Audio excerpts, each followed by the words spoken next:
ফেরাউন যখন মাঝ সমুদ্রে গেছে, আল্লাহ পাক আজরাইলকে পাঠিয়ে দিয়েছেন, যাও ফেরাউনের জান কবজ করো। ফেরাউনের জান যখন কবজ করতে নিছে, ফেরাউন যখন টের পেয়ে গেছে অবস্থা বড় বেগতিক, সামনেও রাস্তা নাই, পেছনেও রাস্তা নাই, সঙ্গে সঙ্গে ফেরাউন চিৎকার করে বলতেছে, আমানতু আন্নাহু লা ইলাহা ইল্লাল্লাযী আমানাত বিহি বানু ইসরাঈল ওয়া আনা মিনাল মুসলিমিন। ফেরাউন চিৎকার দিয়ে বলতেছে, আমানতু, আমি ঈমান আনলাম। সারা জীবন মুসা আলাইহিস সালাম দাওয়াত দিয়ে গেছে, ঈমান আনো, ঈমান আনে নাই।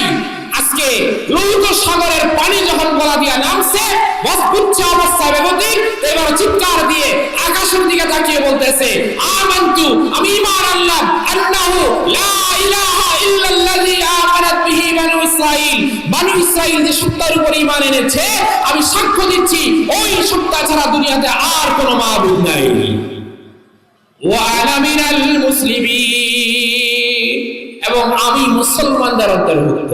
আসলে কি ফেরাউন মুসলমান? আসলে ফেরাউন মুসলমান? আল্লাহ দেখে নাই ফেরাউন কি? আল্লাহর জবাবটা শোনেন, আল্লাহর জবাবটা শোনেন।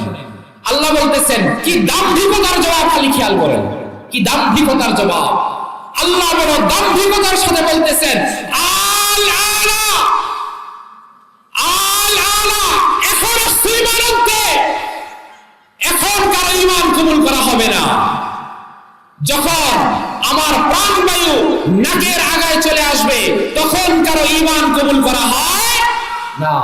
আলানা ওয়াকাদ আসাইতা ক্বাবলু, তুমি যতই দাবি করো মুসলমান, আমি দেখেছি তুমি কত বড় স্বৈর শাসক ছিলা, আমি দেখেছি তুমি কত বড় স্বৈরাচার ছিলা।